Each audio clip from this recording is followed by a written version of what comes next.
Bulletin में रुक करेंगे एक बड़ी खबर की ओर। बड़ी खबर, बड़ी जानकारी सामने। इस वक्त की बड़ी खबर आपको बता दें, विधायक प्राथमिकता की बैठक आज से शुरू होने वाली है। बड़ी खबर, बड़ी जानकारी। विधायक प्राथमिकता बैठक को लेकर विधायक प्राथमिकता की बैठक आज से शुरू होगी। शिमला के सचिवालय में यह बैठकें होती नजर आएंगी। 10 बजे से 1:30 बजे तक यह बैठक होती नजर आएगी। मुख्यमंत्री सुक्खू इस दौरान विधायकों की प्राथमिकताएं सुनते नजर आएंगे। शिमला के सचिवालय में यह बैठकें होती नजर आएंगी। आपको बता दें 10 बजे से 1:30 बजे तक बैठक होनी है। इसी खबर पर शिमला से हमारे सहयोगी रॉबिन शर्मा हमारे साथ जुड़े हुए हैं। रॉबिन, आपसे जानना चाहेंगे, आज प्राथमिकता बैठक रखी गई है। इस दौरान विधायकों की प्राथमिकताएं सुनते सीएम सुक्खू नजर आएंगे। क्या कुछ रहने वाली है पूरी बैठक? वहीं विधायकों को इस तरह से प्राथमिकता देना, वहीं बीजेपी विधायकों पर इस दौरान एक विशेष नजर भी रहेगी। देखिए, बिल्कुल अमन, आज पहला दिन है जहां शुरुआत होगी विधायक प्रायोरिटी मीटिंग या विधायक प्राथमिकता बैठकों की, और प्रदेश सचिवालय में ये बैठकें होंगी, जिसमें आज जो है 2 सेशन रखे गए हैं। पहला जो सेशन है वो सुबह 10 बजे से 1:30 बजे तक चलेगा। इसमें जो कई सारे जिले हैं उनके जो अलग अलग विधायक हैं, जिसमें खास तौर पर बात की जाए तो इसमें इसके अलावा बहुत सारे जो जिले हैं उनकी जो विधायक हैं वो अपनी प्राथमिकता रखेंगे। और उसके बाद दूसरा सेशन जो है वो 2 बजे शुरू होगा, 2 बजे के बाद शुरू होगा। 2 बजे से 5 बजे तक चलने वाले इस सेशन में भी जो है तमाम जो अलग अलग जिलों के विधायक हैं, जिसमें खास तौर पर बात करें तो इसमें बिलासपुर, चंबा, सोनभद्र, लाहौल स्पीति के जो विधायक है वो सीएम के साथ प्रायोरिटी मीटिंग करेंगे। तो वहीं जो पहला चरण है इसमें उन्ना, हमीरपुर और सिरमौर जिले के जो विधायक हैं वो अपनी प्राथमिकता रखते हुए नजर आएंगे। तो वहीं इसके अलावा कल यानी कि 30 तारीख को भी जो है बैठकें होनी है, जिसमें 2 सेशन फिर होने हैं। और यहाँ पर जो विधायक हैं वो अपनी जो प्राथमिकता है, अपने अपने इलाकों की जो प्राथमिकता है उनको मुख्यमंत्री सुक्खू के सामने रखते हुए नजर आएंगे। इसमें खास तौर पर देखिए, प्राथमिकता बैठक पहले भी होती रही है। इसमें महत्वपूर्ण जो बात है वो ये कि इस मीटिंग के दौरान विधायक उन प्राथमिकताओं को मुख्यमंत्री के सामने रखते हैं जो जनता से जुड़ी हो, जिनके क्षेत्र से मूल से जुड़ी हुई हो। तो निश्चित तौर पर कुछ ऐसी समस्याएं होती है जो खास तौर पर आमतौर पर अन्य समय पर मुख्यमंत्री के सामने उतनी प्राथमिकता से जो है वो नहीं रख पाते हैं, लेकिन इस मीटिंग के जरिए कोशिश की जाती है कि उन प्राथमिकताओं को, उन समस्याओं को मुख्यमंत्री के सामने रखा जाए जो उनके विधानसभा क्षेत्र से महत्वपूर्ण तौर पर जुड़ी हुई है। खैर, आपने सही कहा कि जो विपक्ष के विधायक हैं उन पर खास नजर देखने को मिलेगी, क्योंकि बीते रोज जो नेता प्रतिपक्ष है जयराम ठाकुर, वो उन्होंने कहा था कि वो जो विधायक प्राथमिकता बैठक है उनका बहिष्कार भी कर सकते हैं। और वजह उसके पीछे ये बताई गई थी कि जो विधायक क्षेत्र विकास निधि है उसकी जो किस्त है वो सरकार की ओर से जारी नहीं की गई है। हालांकि इसके बाद जो है मुख्यमंत्री का बयान भी सामने आया, जिसमें उन्होंने कहा कि जो विधायक क्षेत्र निधि की जो आखिरी किस्त है वो भी जारी की जा रही है और जारी की गई है। इसके बाद हालांकि नेता प्रतिपक्ष और भाजपा की ओर से ये बयान भी सामने आया कि जब दबाव के चलते जो है सरकार की ओर से ये विधायक क्षेत्र विकास निधि जो है जारी की गई है। बहरहाल अब जो संभावना है बहिष्कार की वो कम से कम टलती हुई तो नजर आ रही है। अब बाकी देखना होगा कि आज इन बैठकों में क्या कुछ निकलकर सामने आता है और किस तरह की जो प्राथमिकता है वो विधायक जो है मुख्यमंत्री के सामने रखते हैं। जीवन बीजेपी विधायकों पर इस दौरान विशेष नजर रहेगी। बहुत बहुत धन्यवाद रॉबिन तमाम जानकारी के लिए। जयराम ने बहिष्कार की चेतावनी इस दौरान दी थी।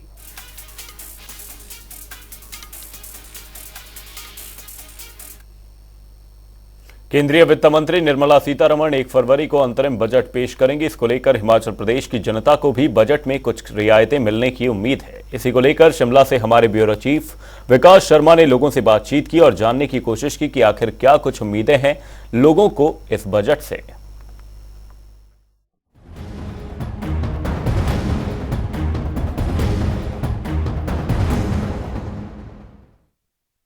केंद्रीय बजट जो है वो इस बार पेश किया जाना है और केंद्रीय वित्त मंत्री निर्मला सीतारमण जो है इस बार बजट पेश करने वाली हैं। लेकिन क्या देश भर की राय है, किस तरह से ये बजट रहने वाला है, क्या इसके अंदर लोगों की उम्मीदें हैं, इस पर बात करने के लिए बहुत से लोग हैं, लेकिन उससे पहले बताना ये जरूरी है कि ये वोट ऑन अकाउंट बजट होगा, यानी आम चुनाव इस बार होने हैं उससे ठीक पहले जो ये आखिरी बजट सरकार का होता है ये वोट ऑन अकाउंट में होता है। इसमें बहुत सी चीजें नई रहती हैं, लेकिन फिर भी लोगों की राय जानने के लिए हम यहाँ पर पहुंचे हैं। यहाँ पर बहुत से बिजनेसमैन हैं, बहुत से बागवान हैं, किसान हैं। सबसे पहले बिजनेसमैन, आप ये बताइए किस तरह का ये बजट एक्सपेक्टेड है, और क्योंकि आम चुनाव है इस बार, क्या लोगों की उम्मीदें हैं, किस तरह का बजट होना चाहिए? देखिए, जैसे कि कोविड टाइम से बाद से अर्थव्यवस्था सारी ही चौपट हो चुकी है। बिजनेस जो है, कोई भी बिजनेस है वो डाउन स्विंग है, उसका अप स्विंग नहीं है। तो हम चाहेंगे गवर्नमेंट से कि बिजनेस सेक्टर के लिए कुछ स्पेशल रियायत भी दे और कुछ इंसेंटिव मिले हमारे। जैसे कोविड के बाद से अभी तक हमारा बिजनेस सेटअप नहीं हो पा रहा है, तो हम चाहते हैं गवर्नमेंट से कि बिजनेस जो सेक्टर है उसकी ओर सोचे गवर्नमेंट, और उसमें हमारे लिए कुछ अच्छे इसमें पेश किए जाएं। आप पेशे से दवा विक्रेता हैं, ऐसे में क्या देखते हैं जिस तरह से महंगाई का ये दौर है, ये कहा जाता है कि कई तरह के टैक्स जो हैं वो अलग से लगाए जा रहे हैं, क्या इस पर रियायत के लिए भी एक दुकानदार, एक बिजनेसमैन सोच रहा है? आम जनता की फेवर के लिए तो ठीक होगा अगर कुछ रियायत दे देती है गवर्नमेंट, क्योंकि महंगाई इस कदर हावी हो चुकी है कि आम जनता का जीना बहुत दुभर हो चुका है। तो हम गवर्नमेंट से यही रिक्वेस्ट करेंगे और डिमांड भी रहेगी हमारी कि वो जनरल पब्लिक के वेलफेयर के लिए इस बार जैसे इलेक्शंस आ रहे हैं तो कुछ स्पेशल इंसेंटिव्स हमारे को दिए जाएं। बात करते हैं, लेकिन इससे पहले यहाँ पर क्योंकि हिमाचल प्रदेश के अगर परिप्रेक्ष्य में अगर हम बात करें तो हिमाचल एक टूरिज्म स्टेट भी है, और यहाँ पर रिज पर जो है, क्योंकि ऐतिहासिक रिज मैदान पर शिमला के इस समय हम मौजूद हैं, तो यहाँ पर एक कारोबारी हैं जो कि फोटोग्राफी का काम करते हैं, और बेहद जो लोग हैं यहाँ पर जो है वो अक्सर फोटोग्राफी करवाने इसी रिज मैदान का इस्तेमाल करते हैं। राकेश जी, ये बताइए कि क्या आज के समय में जो ये बजट आ रहा है, अब केंद्रीय बजट आ रहा है, इसमें क्या एक्सपेक्टेशंस है टूरिज्म के पॉइंट ऑफ व्यू से, और वैसे ही अगर कारोबार के हिसाब से बात करें तो क्या कुछ एक्सपेक्टेशंस? देखिए, जिस तरह से हिमाचल प्रदेश का अभी आप देखेंगे कि पिछले 1 साल से जो रहा है, इतनी आपदाएं यहाँ पर घटी है, और जो ये समय चल रहा है प्रेजेंट में, ये भी एक बहुत बड़ी आपदा है कि बर्फ नहीं पड़ रही है, जिसका सीधा असर जो है वो टूरिज्म पर भी पड़ रहा है और बागवानों पर भी पड़ रहा है। उसके लिए हम ये चाहेंगे कि केंद्र सरकार कुछ एक ऐसा पैकेज या एक कुछ ऐसा बजट हिमाचल प्रदेश के लिए दे जिससे कि बागवानों की समस्या भी हल हो, और टूरिज्म को बढ़ावा देने के लिए भी सरकार कुछ और नए इस तरह के सोर्सेज जो है वो हिमाचल में डेवलप करे, जो बर्फ पे हमारे को आश्रित ना रहना पड़े और लोग उसको देखने के लिए इस समय में भी शिमला का और हिमाचल का रुख करें। आपसे बात करेंगे तो इसी बीच जो है कुछ सीनियर सिटीजन जो हैं वो विशेष तौर पर, क्योंकि घर परिवार के लिए बहुत सी चीजें रहती है, बच्चों के एजुकेशन है, होम लोन है, अलग से जो है बागवान भी कई तरह की बातें कह रहे हैं। बागवान हैं आप, अपना नाम बताइए। जितेंद्र सिंह। जितेंद्र जी, आप क्या देख रहे हैं कि यूनियन बजट में आज क्या एक्सपेक्टेशंस है लोगों को, किस तरह की राहत जो है वो लोग मांग रहे हैं? इसमें अगर कृषि के क्षेत्र में देखें हम हिमाचल प्रदेश को, तो हमारा कृषि और हॉर्टिकल्चर का यहाँ बहुत अच्छा काम है।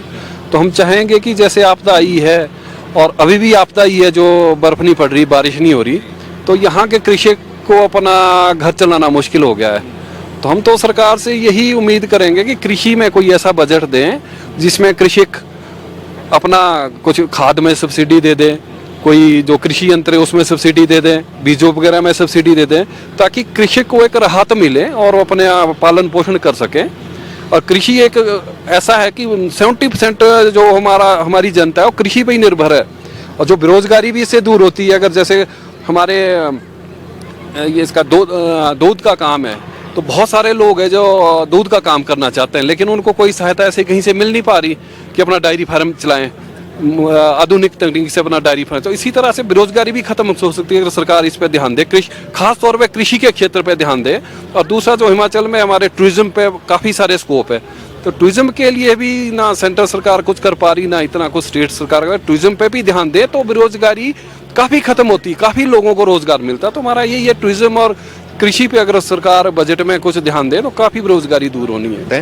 पर्यटन कारोबारी हैं, और ये पर्यटन कारोबार जो है इससे संबंधित बहुत से ऐसे प्रत्यक्ष और अप्रत्यक्ष रूप से लोग जो हैं वो जुड़े होते हैं, जो अपना कारोबार चलाने की कोशिश करते हैं। लेकिन बात एजुकेशन की आती है, बेरोजगारी की बात जब आती है, तब उस समय पर जो है वो केंद्र सरकार की तरफ जो है वो यहाँ पर देखा जाता है। तो क्या ऐसा लगता है आपको कि इस बजट में क्या ये चीजें जो है वो शामिल होनी चाहिए, और इनके लिए कुछ प्रावधान की उम्मीद इस बार लोग कर रहे हैं क्या? नहीं, देखिए, जिस तरह से आपने बात की एजुकेशन की, तो ऐसा नहीं है, हिमाचल के जो एजुकेशन रेट है बहुत अच्छी है, यहाँ लोग पढ़े लिखे हैं। हाँ, ये है कि थोड़ा रोजगार की कमी है, और ये जो एक टूरिज्म है ये एक बहुत बड़ा व्यवसाय है, ये छोटा मोटा व्यवसाय नहीं है। और हिमाचल जो डिपेंड है टोटली ही टूरिज्म पे डिपेंड है, अगर एक प्रकार से देखा जाए, क्योंकि यहाँ पर कोई उद्योग इस तरह के है नहीं है। खासकर बद्दी वगैरह को छोड़ दो तो बाकी आपको पूरे हिमाचल में उद्योग कहीं भी नहीं दिखेंगे, ठीक है। तो ज़्यादातर लोगों को डिपेंड रहना पड़ता है, तो वो क्या कर रहे हैं, छोटे छोटे काम कर रहे हैं टूरिज्म से रिलेटेड। जैसे कोई टैक्सी चला रहा है, एक आधी टैक्सी डाल ली, या फोटोग्राफी का, जबकि टूरिज्म के लिए बहुत सारे स्कोप्स है, जिसके लिए आपको उन स्कोप्स को डेवलप करना पड़ेगा और सरकार को उनको तैयार करना पड़ेगा। जैसे पैराग्लाइडिंग वगैरह होगी, इस तरह के बहुत सारे इतनी सारी गतिविधियां हैं कि जिनको सरकार को एक तो प्रमोशन करना पड़ेगा।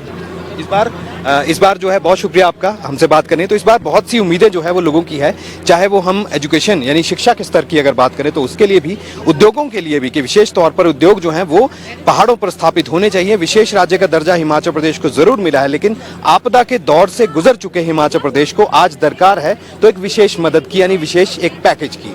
इस बार आम चुनाव हो रहे हैं और इस आम चुनाव में जो वोट ऑन अकाउंट ये बजट बताया जा रहा है, जिसे अनुपूरक बजट भी कहा जाता है, क्या इसके अंदर विशेष चीज, विशेष रूप से लोगों को राहत दी जाती है, या टैक्स का एक बड़ा बोझ यहां पर जो है वो केंद्र सरकार लोगों के सर पर रखेगी, ये देखना होगा। लेकिन दिलचस्प यही है कि हिमाचल प्रदेश के लोग जो हैं, देश भर की तरह मांग उनकी यही है कि अब रियायत की बात होनी चाहिए। और ये सरकार, क्योंकि अब इस बार जो है वो अब आम चुनाव जो है वो जल्द ही हो सकते हैं, उससे पहले राज्यों में भी अलग अलग अपने अपने बजट जो है वो उनके विधानसभा के सत्र के अंदर जो है वो रखे जाने हैं। तो दिलचस्प होगा और देखना यही होगा कि क्या लोगों को राहत जो है वो इस बजट में, यानी यूनियन बजट, केंद्रीय बजट में यहाँ पर मिलती है। कैमरा पर्सन रोशन के साथ विकास शर्मा, जनता टीवी, शिमला। करेंगे अगली खबर की ओर। असम की संजना लामा नगर निगम मंडी की खाली दीवारों पर स्वच्छता के रंग भर रही हैं। संजना लामा निःशुल्क रूप से बतौर वॉलंटियर अपने दोस्तों के साथ वॉल पेंटिंग के जरिए शहरवासियों को स्वच्छता का संदेश दे रही हैं। वे स्माइल हिमाचल संस्था के सहयोग से अपने 3 दोस्तों के साथ मंडी की दीवारों को पर्यावरण को स्वच्छ रखने के संदेश के साथ सजा रही हैं। तो वहीं उनकी इस पहल को नगर निगम ने भी सराहा है। मैं आसाम से हूँ, लेकिन मैं पिछले 5 सालों से मंडी में ही रह रही हूँ। और मतलब मुझे शुरू से ही ऐसे आर्ट का शौक़ था और धीरे धीरे ये शौक़ मतलब वॉल पेंटिंग्स में चली गई। तो और अब हम यहाँ भी मंडी में भी मैं सोच रही थी कि कुछ करते हैं, थोड़ा मतलब कलाकारी करते हैं। तो हमने अभी नगर निगम से बात करी थी, तो फिर स्माइल हिमाचल के द्वारा फिर हमें संपर्क किया गया। तो हम अभी एक वॉल तैयार कर रहे हैं। तो यहाँ पे भी हम एनवायरनमेंट और स्वच्छता को लेकर बना रहे हैं, पर्यावरण और स्वच्छता को लेकर। और इस पेंटिंग में भी जैसे कि आप देख सकते हैं, यहाँ पे हमने ऊपर जो प्लांटेशन वगैरह का जो भी ऐसे अभी प्रदूषण वगैरह जो भी फैल रहा है उसके लिए प्लांटेशन कितनी ज़रूरी है वो दर्शाया गया है। और नीचे हमने डस्टबिन, जो भी गीले कचरे, सूखे कचरे और जो भी हज़ार्डियस कचरे, जो भी मतलब केमिकल वाले कचरे होते हैं, उनके लिए हमने अलग अलग डस्टबिन बनाए हैं। स्माइल हिमाचल का मैं हार्दिक धन्यवाद करना चाहता हूं कि उन्होंने नगर निगम के क्षेत्र में पर्यावरण और स्वच्छता से संबंधित पेंटिंग का कार्य शुरू किया है।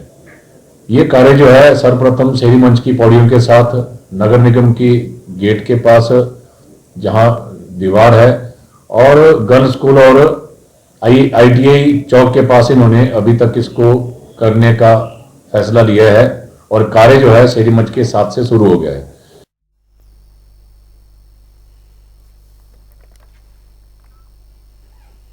हिमाचल में मौसम के रुख बदलने के साथ ही अब पहाड़ों का मिजाज भी बदला हुआ नजर आ रहा है। इन दिनों प्रदेश के ऊपरी इलाकों में बादल छाए हुए हैं, लिहाजा पर्यटक भी शिमला समेत कई पर्यटन क्षेत्र का रुख कर रहे हैं। वीकेंड पर शिमला भी पर्यटकों से गुलजार नजर आया। हालांकि बर्फबारी की उम्मीद लिए पहुंचे, लेकिन पर्यटकों की आस अभी पूरी नहीं हुई।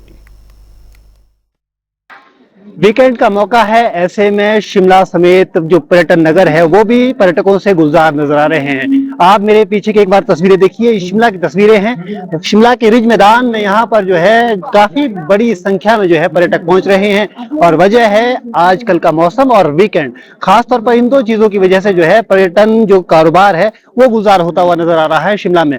अगर बात मौसम की करें तो मौसम भी आज शिमला में कुछ बादल जो है वो आसमान में छाए हुए हैं। बता दें कि मौसम विज्ञान केंद्र की ओर से कहा गया था कि आने वाले कुछ दिनों में शिमला समेत कई ऊंचाई वाले इलाकों में जो है वो बर्फबारी देखने को मिल सकती है, और इसी उम्मीद के चलते अब जो पर्यटक है वो भी शिमला समेत मनाली, कुल्लू जैसे जो पर्यटन के लिहाज से बड़े क्षेत्र हैं या पर्यटन के हिसाब से जो पर्यटन नगरियां हैं उनका यहाँ पर रुख करते हुए नजर आ रहे हैं। एज अ टूरिस्ट बहुत हम लोग को कोऑपरेटिव लगे ये लोग, बहुत अच्छी जगह ऑल ओवर। बर्फ की उम्मीद तो थी नहीं, एक्चुअली हम लोग चंडीगढ़ रहते हैं तो मुझे आइडिया था बर्फ तो नहीं होगा। हम लोग तो ऐसे फ्रेंड्स थे तो अचानक से प्लान बन गया तो इधर आ गए। हाँ तब तो बहुत अच्छा रहता, स्नो फॉलिंग हो जाती। तो दिल्ली में मैं एक थिएटर आर्टिस्ट हूँ और वहाँ पर मतलब मैं एक्टिंग वगैरह करता हूँ। उम्मीद तो थी लेकिन उम्मीद है दुनिया कायम है, लेकिन अब बर्फ नहीं हुआ तो क्या कर सकते हैं। अच्छा, दिल्ली कंपैरिजन तो बहुत अच्छा है क्योंकि दिल्ली में मतलब उतनी ठंड तो है लेकिन मतलब उतनी नहीं है, लेकिन यहाँ पे मतलब मजा आ रहा है। एक तरह की जो शांति होती है ना वो यहाँ पे है।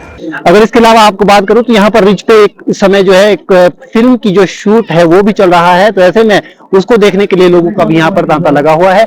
और इसके अलावा जो आने वाले दिनों की बात करें तो मौसम विज्ञान केंद्र की ओर से कहा गया है कि जो तापमान है वो भी कहीं ना कहीं सामान्य में पहुंच गया है, यानी कि कुछ दिनों पहले जो तापमान है प्रदेश में वो काफी ऊपर चल रहे थे, तो ऐसे में अब जो तापमान है वो भी सामान्य होते नजर आ रहे हैं, यानी सर्दियों का माहौल शिमला समेत कई इलाकों में बन गया है। ऐसे में अब एक बार फिर पर्यटकों के लिए मौका बना है शिमला आने का। रॉबिन शर्मा, जनता टीवी, शिमला। बुलेटिन में फिलहाल के लिए सिर्फ इतना ही। कहीं जाएगा नहीं। जनता टीवी पर खबरों का सिलसिला रहेगा जारी। तब तक के लिए नमस्कार।